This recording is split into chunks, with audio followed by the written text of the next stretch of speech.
I'm supposed to take 8 or 10 minutes to tell y'all something. I'll shorten it up a little bit, Paul. That's okay. I was born in 1947, and I'm not going back that far now, but I got to explain. Okay. At that time, Murry was already 3 years older than me. Okay.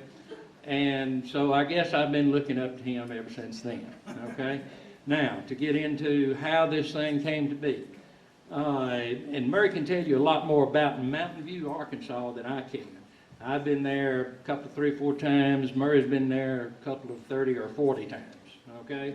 Mountain View, Arkansas is just a little courthouse square of a town that has no industry that I'm aware of. They are big enough for a Walmart, but they do have an industry of restaurants and motels that just cater to people coming to town to listen to the music that they play 365, not 24/7, but pretty much at night. It's actually gotten a little, maybe too commercial now, but in the 80s anyway, it was a good place to go. And part of the idea that I had about Black Rose was not so much a stage performance, although that entered into it, but gathering around a town square and just picking this music over here and that music on the other side and that music somewhere else. And one of the things, I know Murry brought my idea out here, but he somehow got it wrong. It was supposed to be contemporary Dixieland jazz with a little Cajun sung in a method that you would hear Slim Pickens do it. But somehow this ain't what y'all do, I think. Anyway, the other experience that contributed to the formation of the Black Rose, or to my idea of the Black Rose anyway, came from Amory, Mississippi. Little, barely one-horse town that I spent 2 miserable years in because I lived there in a rented house and I commuted on the weekends to 80, 100 miles away where my family was living. And luckily I got fired from that job and got to move home, okay? But in Amory, they had something called the Vinegar Bin Society, which was just a little shotgun storefront downtown. It was actually by a bend in Main Street that near there was back in the day, I don't know when that was, but there was a vinegar, guy sold vinegar, okay? And he had a fire in his building and a lot of his barrels of vinegar got crushed in the fire, and they figured out it was whiskey and not vinegar. And so the Vinegar Bin Society came from that, from that incident, that name came from it. But in this little shotgun storefront, everybody that walked in the door paid $1. It didn't matter whether you were going to get up on stage and pick and sing or whether you were going to sit in the mostly church pews out front in the audience. Everybody that came in the door paid $1. Everybody that brought an instrument got up on stage at the same time. Okay, and that part of it wasn't so good because everybody already knew who was going to, who was going to do what, who was going to take the leads, who was going to take the turns, who was going to do what verses to what song, and they did them every Thursday night, same thing over and over and over again. But it was great. Some of it wasn't, but overall it was great. Anyway, moving on to later than 1947, I had moved back to the Jackson, Mississippi area, actually to Brandon, Mississippi. My daughter, this was 91, 2, something like that. Murry was living out here at that time. And my daughter was in a play in Brandon in a little theater called the Black Rose. Okay? Now, backing up, Denver Wilson was a banker in the area. I don't know what bank or anything, doesn't matter. He's dead now. And so, being as he's dead, I can tell this story. Because he and I were the only two there. Anyway, he was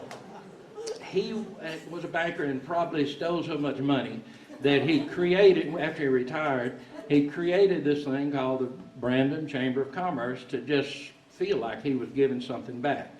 And he mostly did it so he could meet a lot of people and drink a lot and have a lot of occasions to drink a lot of coffee.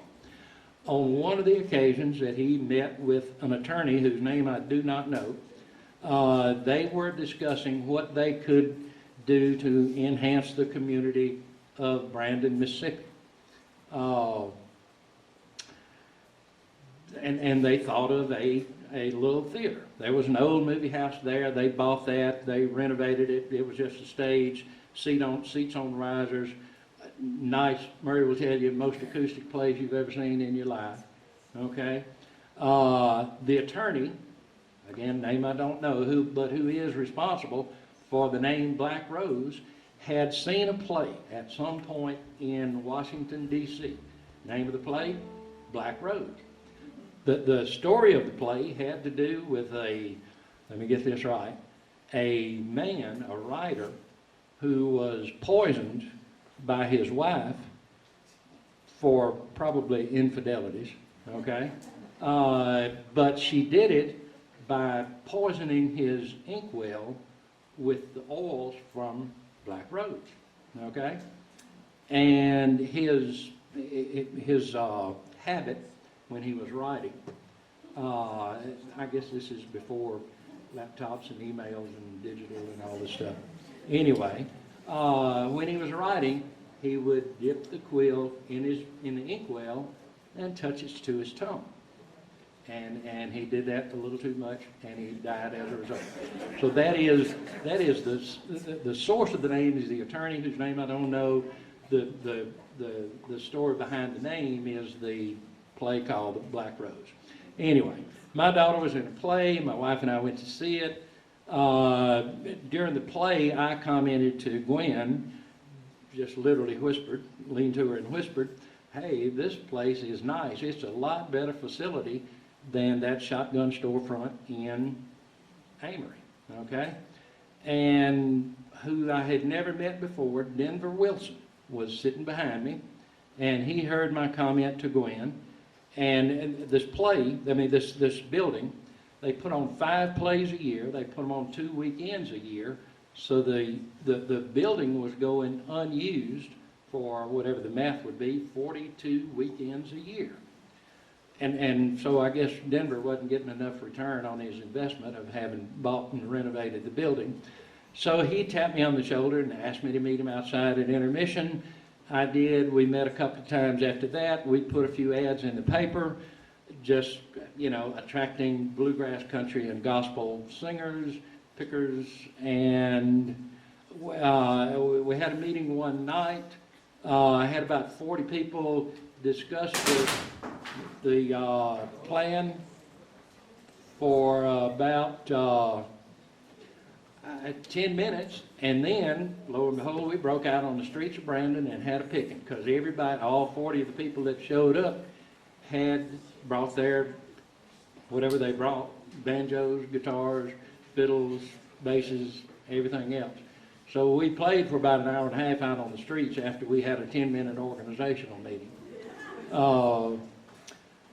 And that's the long and short of it.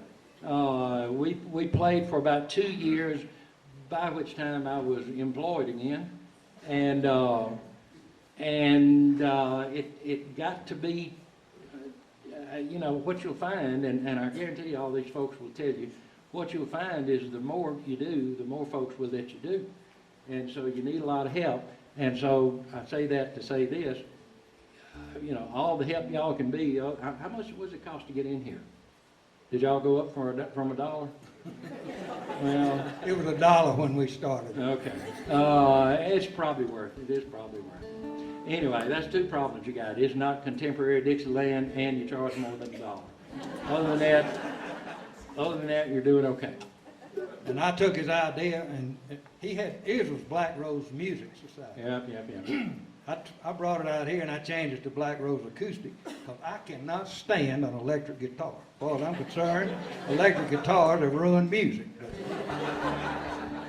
Well, now, if y'all will pay attention to Black Rose Acoustic Society and look at it and figure out the acronym, then you will know exactly why Murray changed it from Black Rose Music Society to Acoustic Society in a manner he thought that would be more attractive to, I don't know, folks interested in women's undergarments, and I don't know, I really don't know if he was attracting folks that like to wear them or that like to admire folks who did already wear it.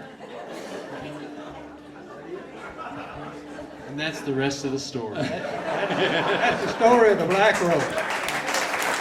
He did it right here.